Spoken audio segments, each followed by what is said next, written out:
I don't understand how you can disrespect your partner so much as to approach him and directly say that you want an extramarital relationship.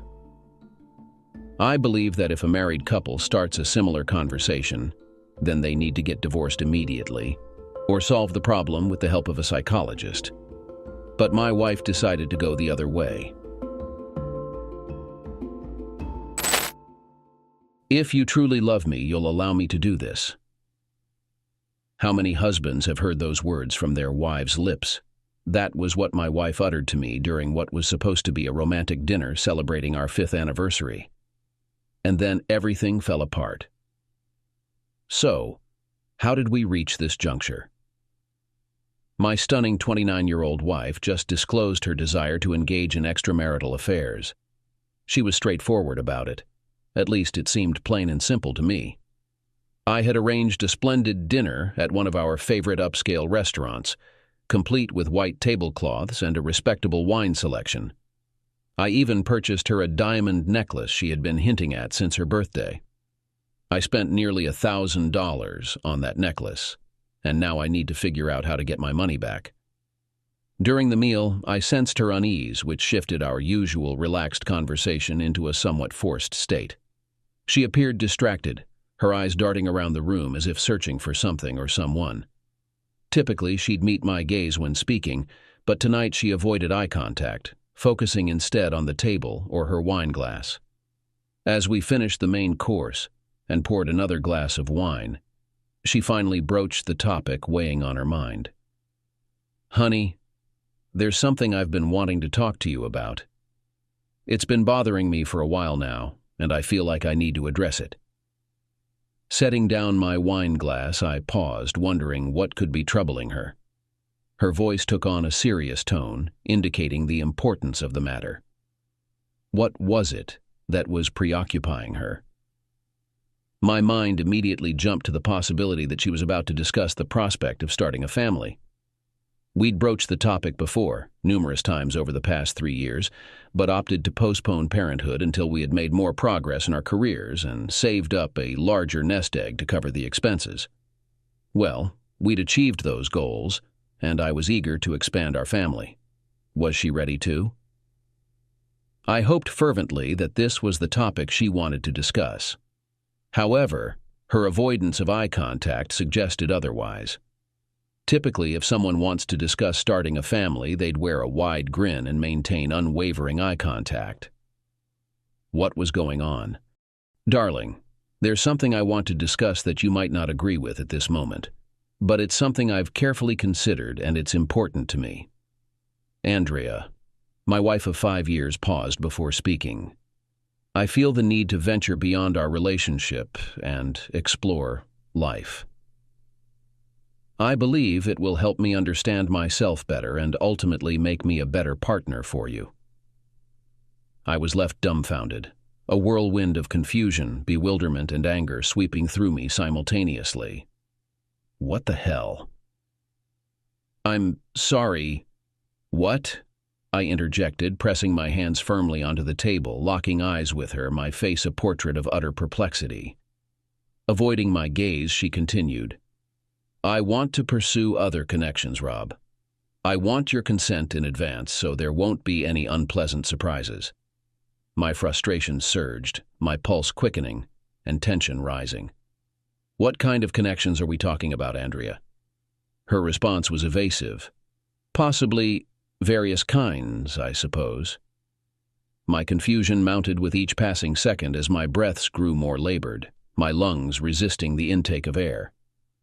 "Could you clarify a bit, please?" I interjected, my tone direct, holding my breath. "Well, I'm considering seeing other men." "What the hell are you talking about, Andrea? You want to cheat and expect me to be okay with it before you go off and sleep with other guys? Good Lord."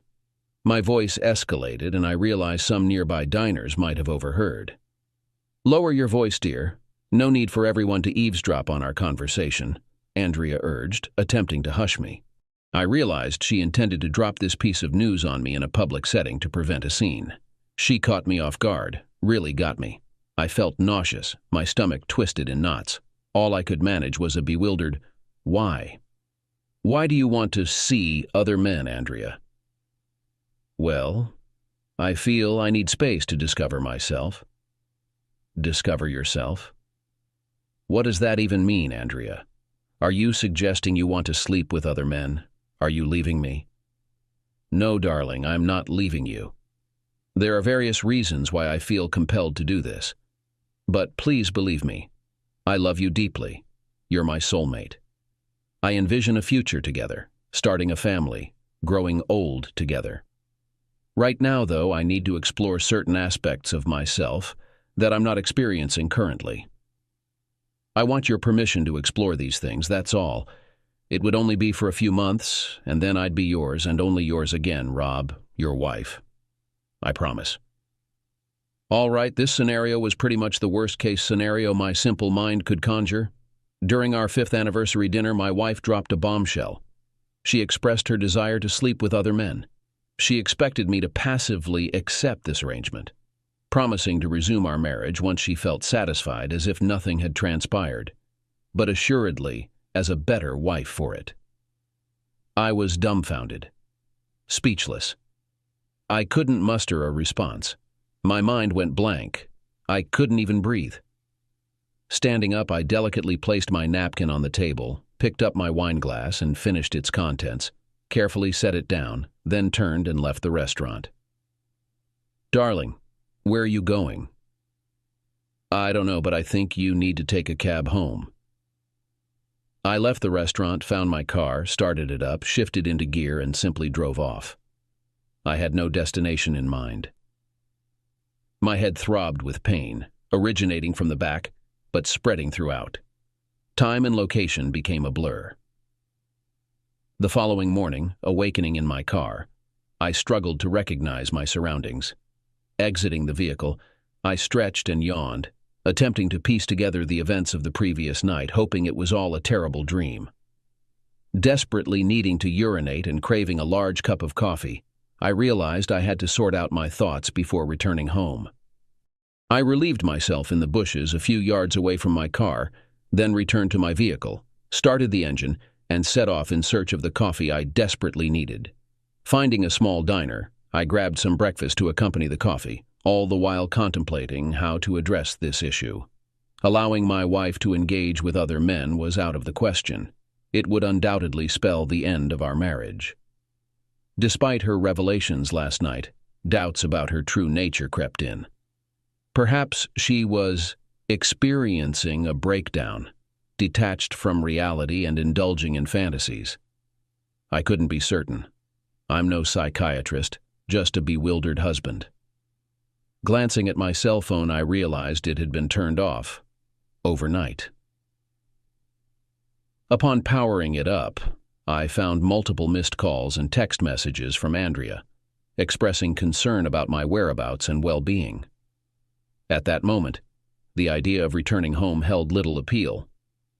Nevertheless, I knew I had to face it eventually. Ignoring her attempts to reach me, I continued my journey. Over a few cups of coffee accompanied by some eggs and bacon, I devised a rough plan outlining what I needed to do. Time to head home. Upon pulling into our driveway, Andrea emerged from the front door to greet me. Sweetheart, where were you all night? I was so worried about you. I feared you might have had an accident and ended up in a ditch somewhere. She leaned in for a kiss, but I stepped back and informed her. Andrea, I'm going to freshen up with a shower first, then we need to have a serious conversation. We have to discuss your journey of self-discovery, as you mentioned last night. I brushed past her and headed upstairs to the bedroom, shedding the suit I'd worn through the night. Taking a long, hot shower, I mulled over some of the things I needed to say to her. Uncertain of the outcome, I felt compelled to take action, to gauge whether we still had a marriage or if this was her way of bidding farewell. Perhaps it was a test of my devotion to her. I was completely in the dark about her thoughts. I thought I loved her. Hell, I married her. She professed her love for me, too. We had a lavish wedding and a memorable trip to Europe to celebrate. I've never strayed, never even considered other women. But she doesn't seem to share the same commitment. Not at all.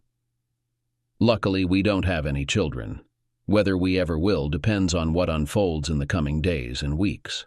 After changing into fresh clothes, I headed to the kitchen where I brewed another cup of coffee and grabbed a notepad and pen.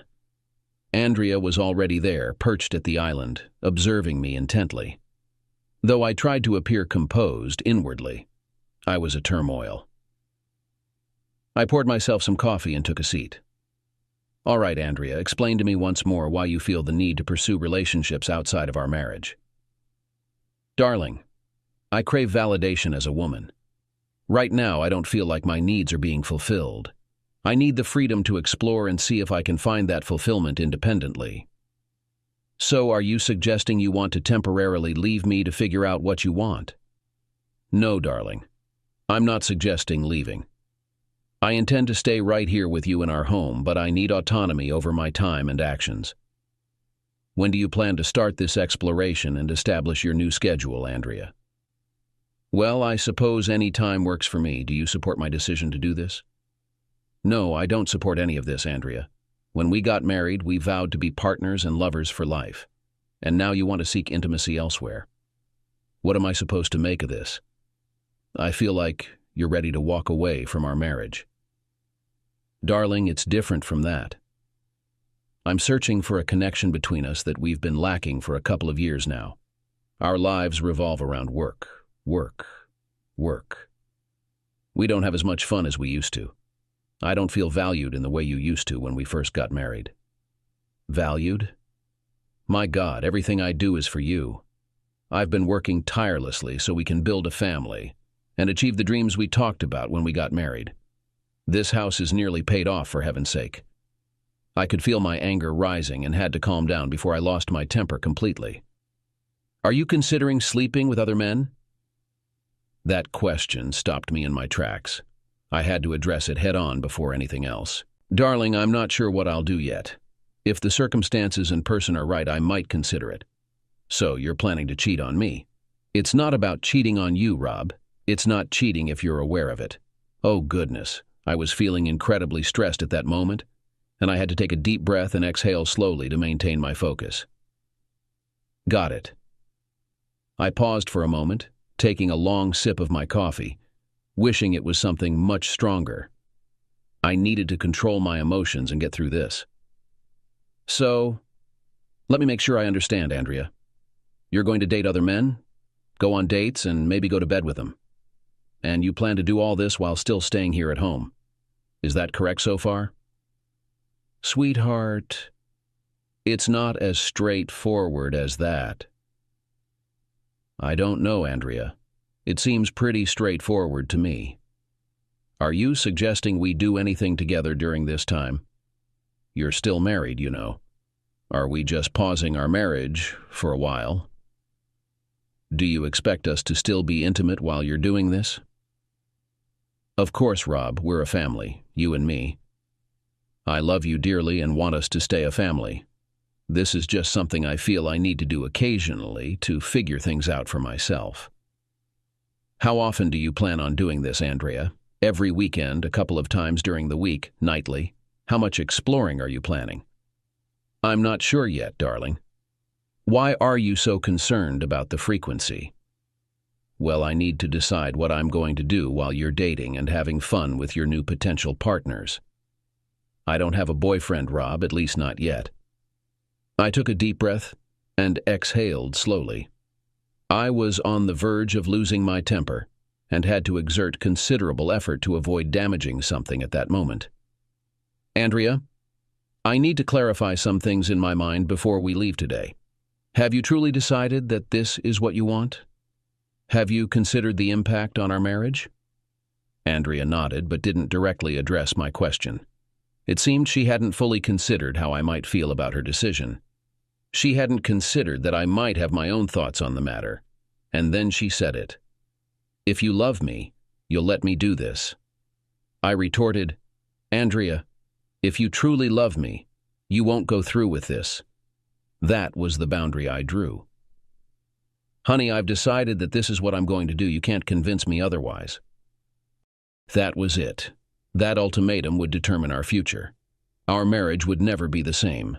She hadn't considered the consequences enough to realize that premeditated infidelity is a deal breaker in marriage.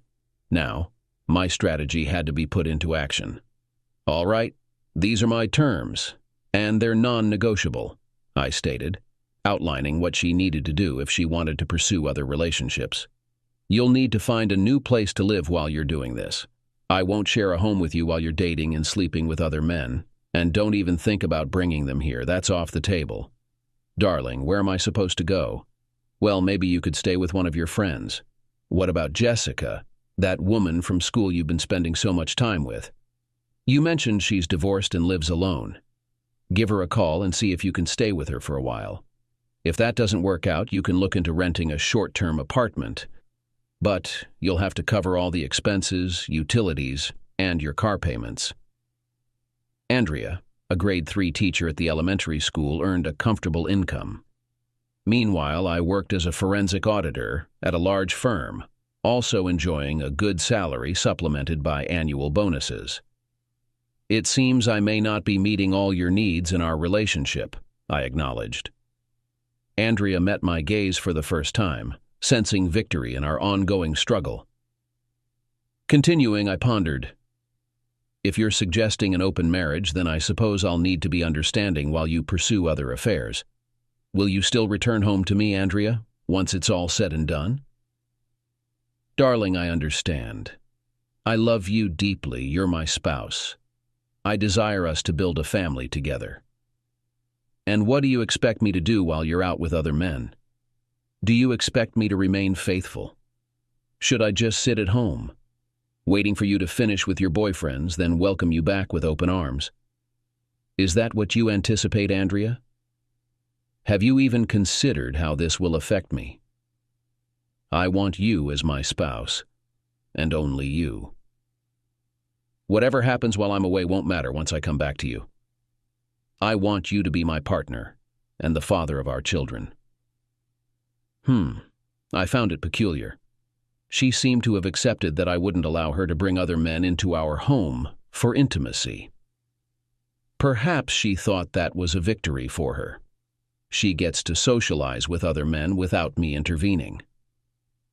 "All right, figure out where you'll stay and let me know by the end of the week. For now, we need to address some matters here.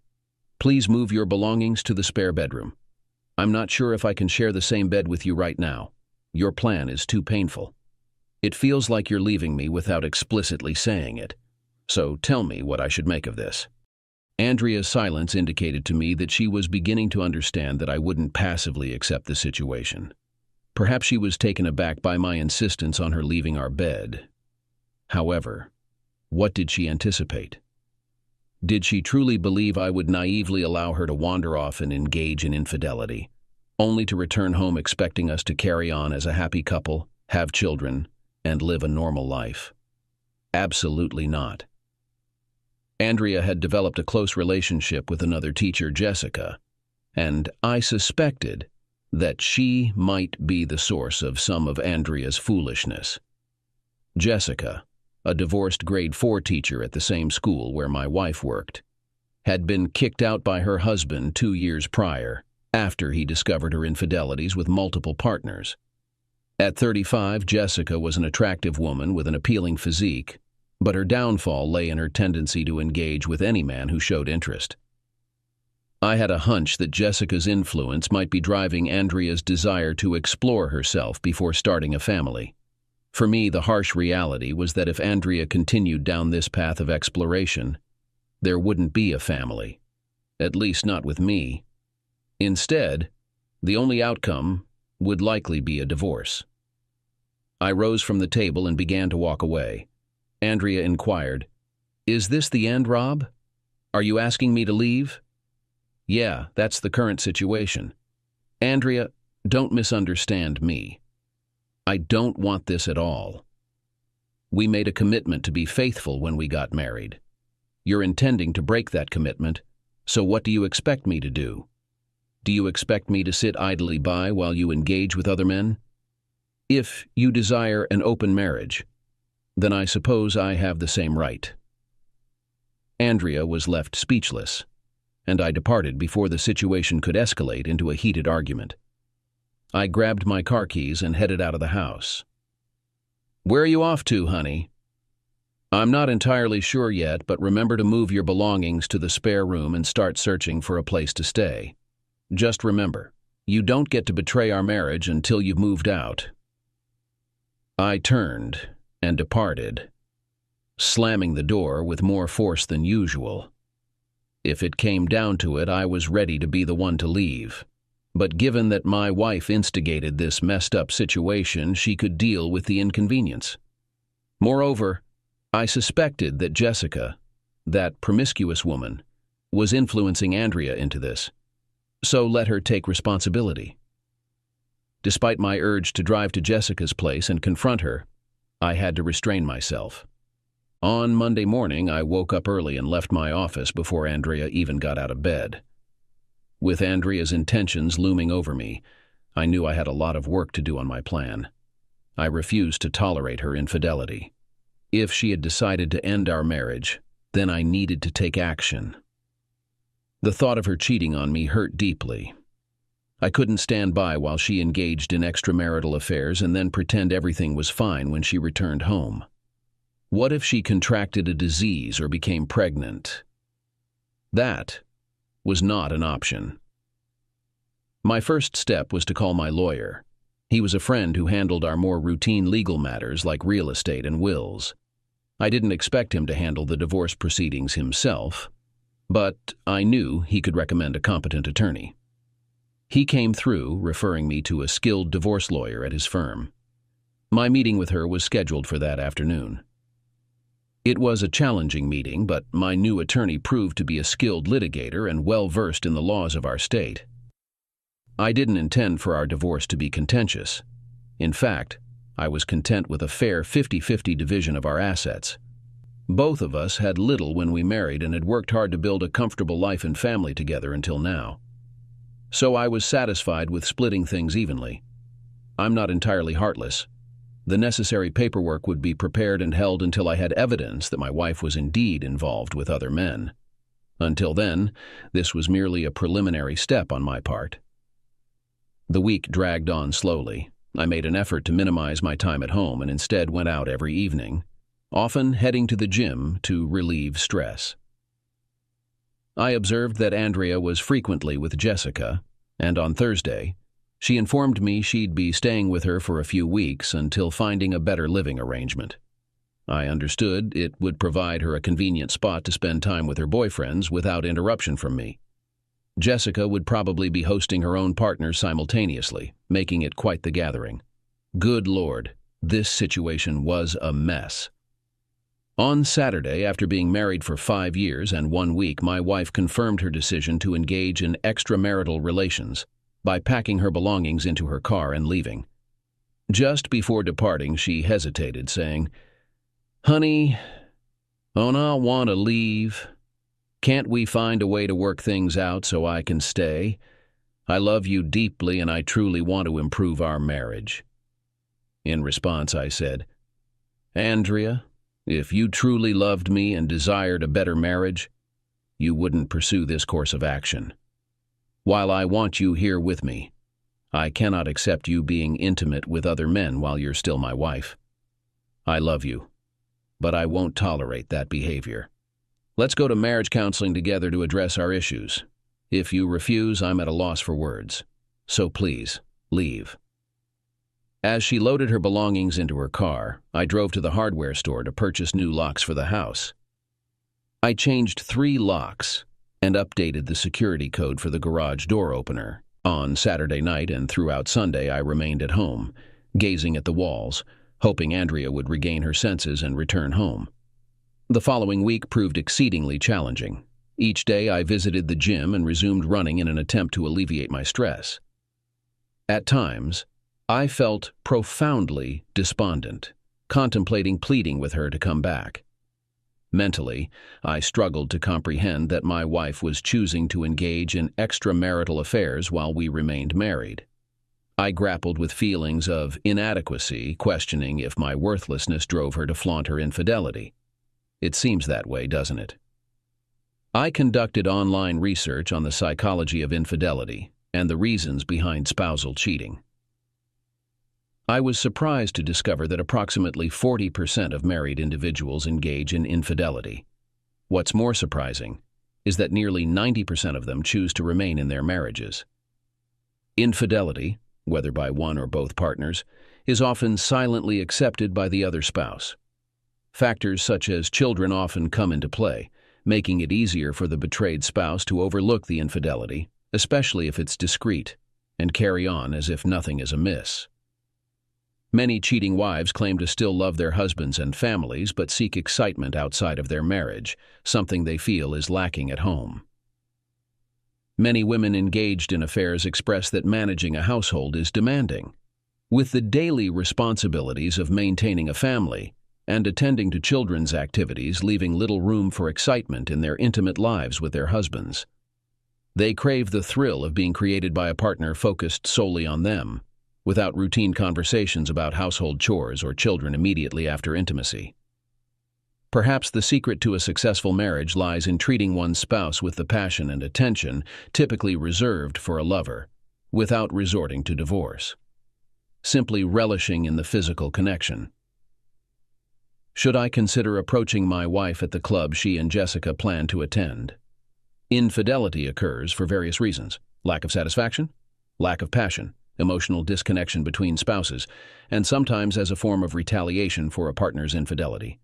Some women claim they cheat to salvage their marriages. Although I'm skeptical about that assertion, it's what researchers studying marital infidelity have reported.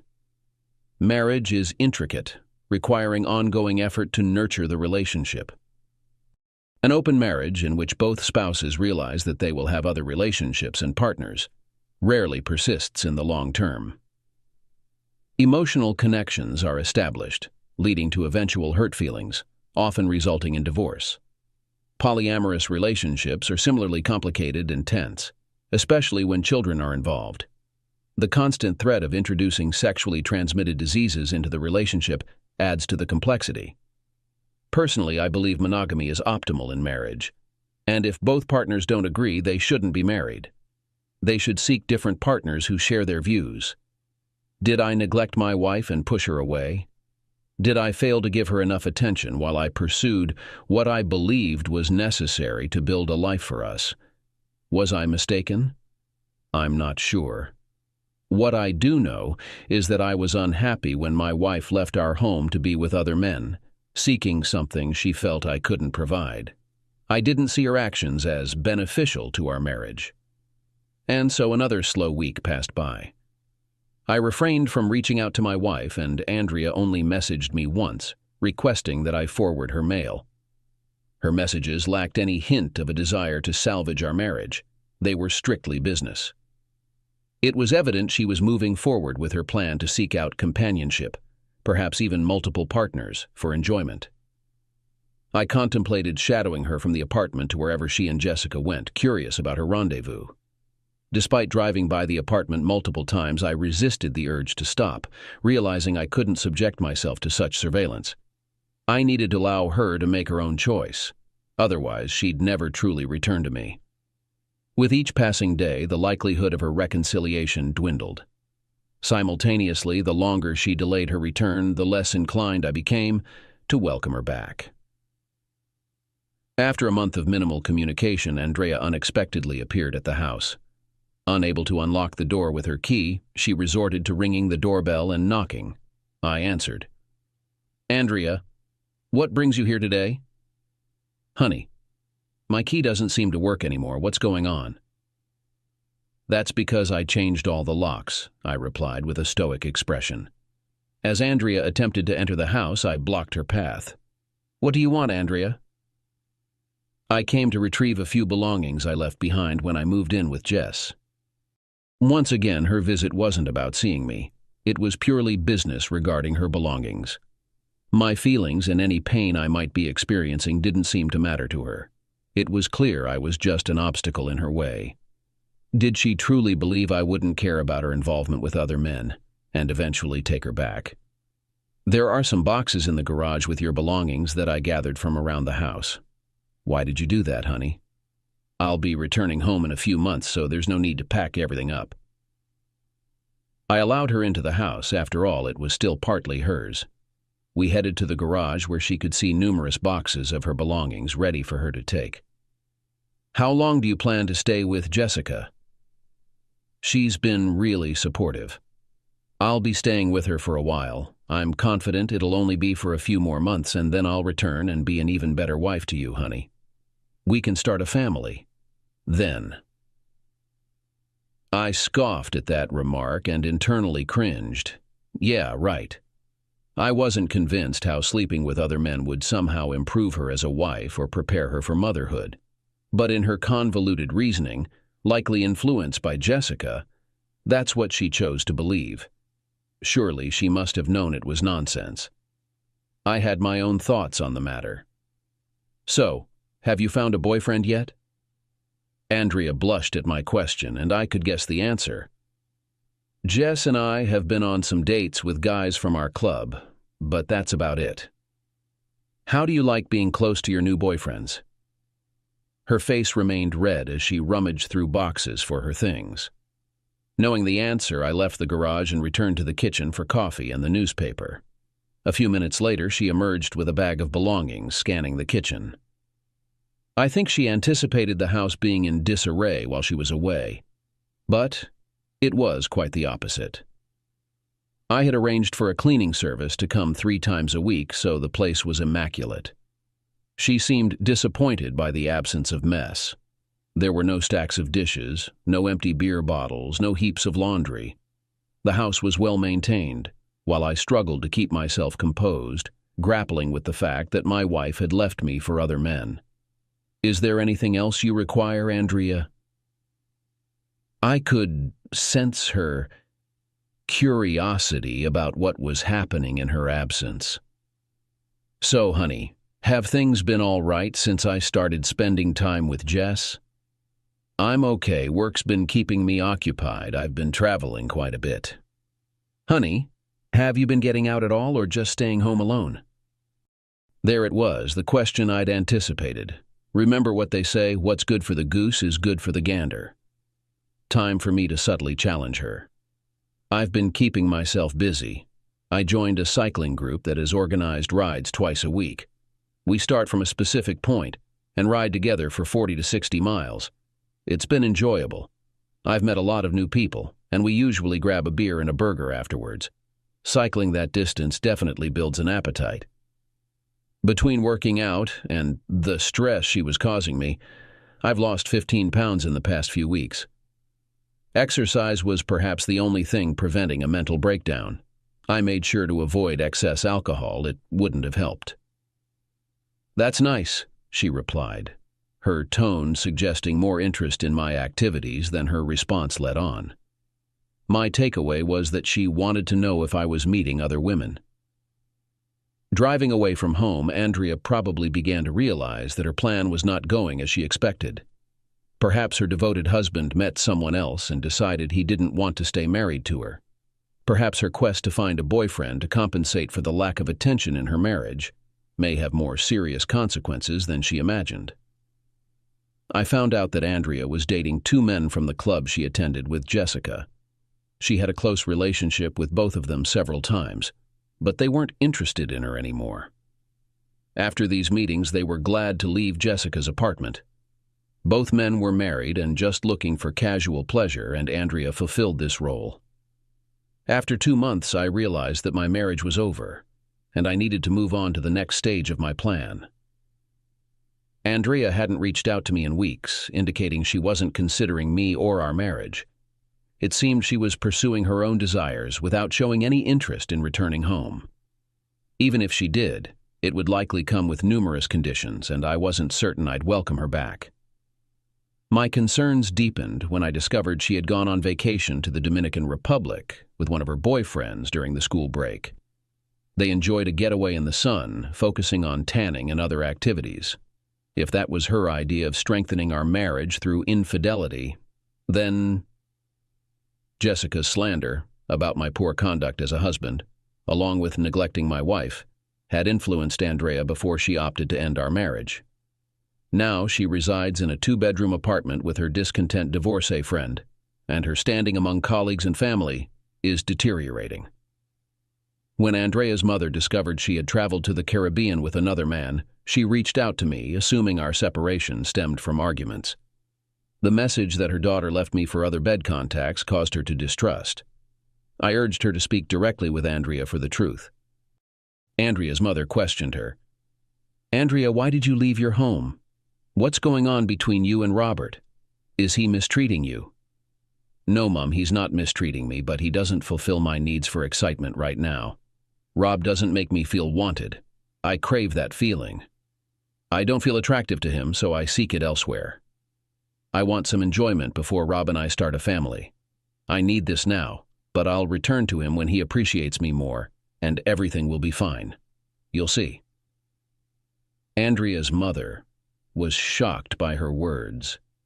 "Dear, if you have affairs with other men, Robert won't want you as his wife. Cheating will ruin your marriage. Don't you realize that?" "I'm sure Rob loves me, Mom. He understands why I need this.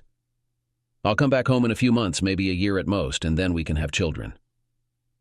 "Andrea, you need to wake up and go home now, or there won't be a marriage or a husband to return to. And there won't be any children with him, do you understand?" "Mom, I know Rob loves me, and I know what I'm doing." Even her mother couldn't reason with her. So adopting the principle of what's good for the goose is good for the gander, I had resolved to see if I was prepared for a new chapter in my life. It had been about 3 months since Andrea departed, and it was time for me to move forward. Summoning the courage, I asked one of the women I cycled with out on a date. I simply craved some female companionship and a break from the monotonous routine I'd been stuck in. Ever since my wife left, my days were filled with work, the gym, cycling, and sleep.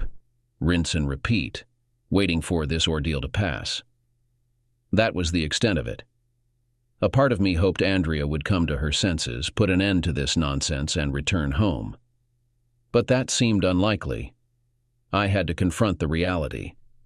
She probably wasn't coming back, at least not as the wife I married or the woman I thought I knew. It seemed she was relishing her newfound freedom, seeking the excitement and validation as a woman that was lacking in our marriage.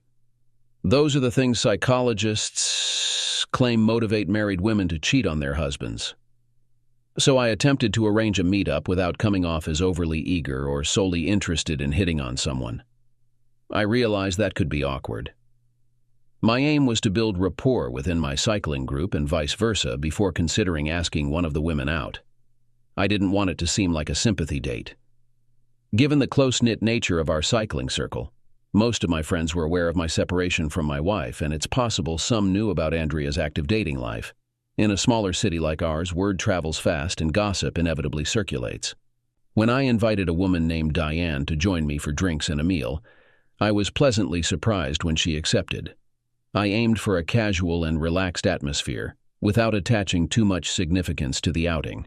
I suggested we go kayaking on the lake near the city, before dining. Having had experience with kayaking some years back, I assured Diane it would be enjoyable, despite her lack of prior experience.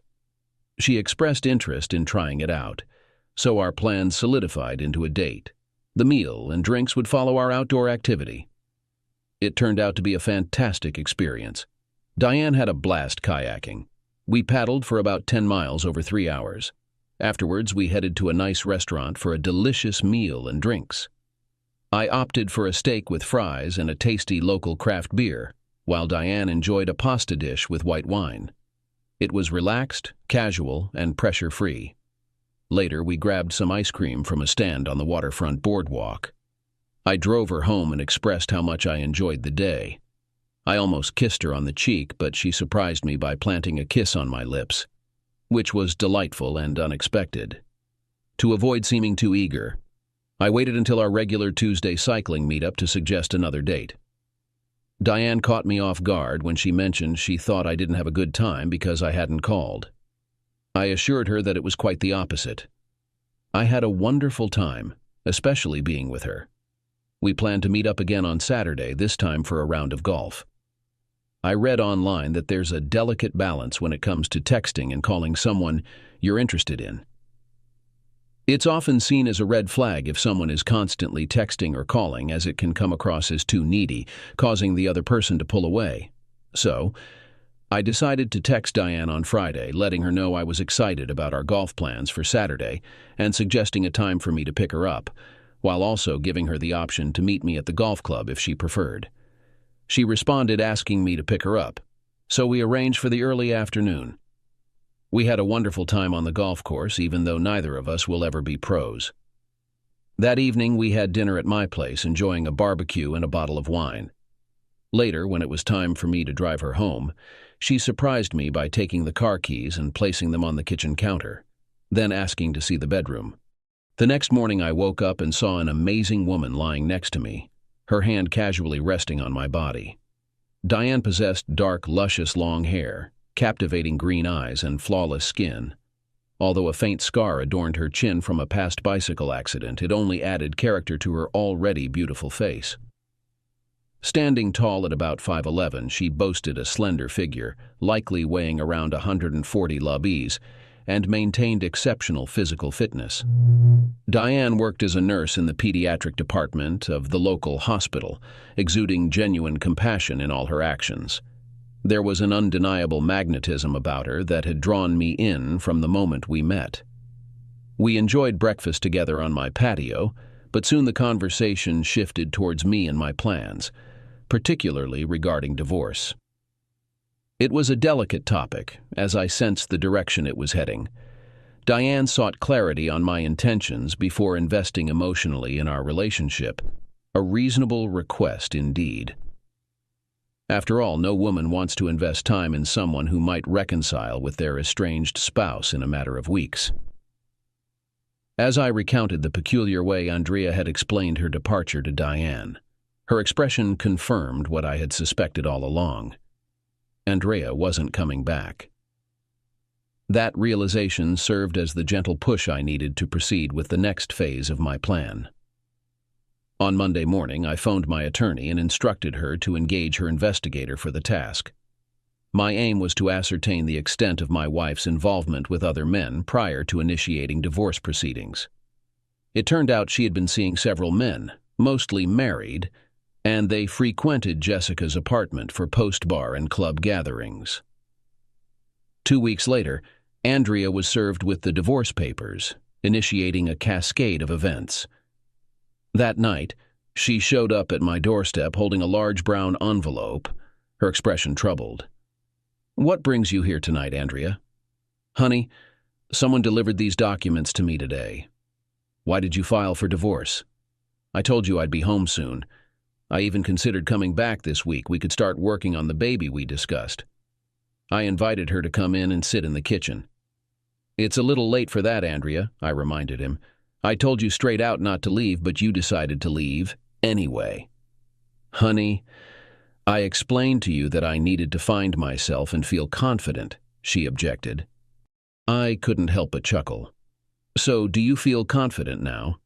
Have you thoroughly studied your attractiveness and relationships? Have you met interesting people and experienced enough intimacy?" I began to pour out my soul. "Because it looks like it is. I haven't heard much from you since you left. You didn't even call me on my birthday, probably because you were with one of your boyfriends in the Dominican Republic. Your own mother called me, wondering why you didn't even call on Mother's Day. Dear God, have you been in bed with someone all this time? Darling, I love you deeply, and I realize I may have crossed a line. I'm heading home today." "Absolutely not." "Honey, what do you mean? I'm still your spouse, and this is still my home. I'm going to Jess's place to collect my belongings, and I'll be back in a few hours." "No, you can't. Have you read the documents you received? There's a court order stating you can't come within 500 feet of this house until the divorce is finalized. Technically, you're in violation of the order. I won't report you, but you need to leave, and we'll settle everything in court." Andrea began to grasp the seriousness of our wedding vows: love, honor, cherish, fidelity, and the commitment to not engage with other people. This house doesn't mean much to me, Andrea. If you want it, it's yours.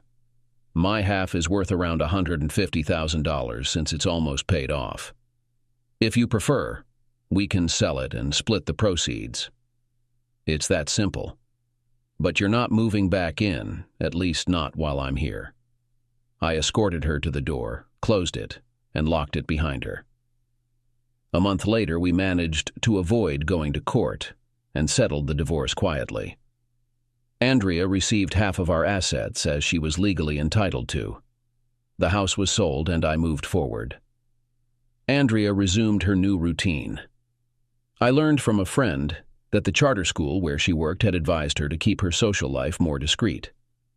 It seemed that some parents were uncomfortable with the fact that she was dating multiple men in the area and didn't want her influencing their children.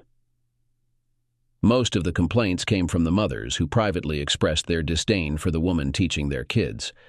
It's possible that some of the fathers were among her romantic interests. She was later diagnosed with a non-fatal sexually transmitted disease, which required a 1-year break from bed life. This did not cause serious concern, as she was already pregnant. It turned out that one of her partners was to blame for this. She became careless about taking birth control pills and abused alcohol. Although the girl's father remained unknown, he bore a striking resemblance to one of the school teachers, a married man. My divorce from Andrea was finalized, freeing me from her. It's been about a year since the trouble with Andrea started. I bought a new house, got a promotion at work, and most importantly, Diana and I started living together. We are happy to announce 2 things. 1, our upcoming summer wedding, and 2, our upcoming parenthood, which is expected by Christmas.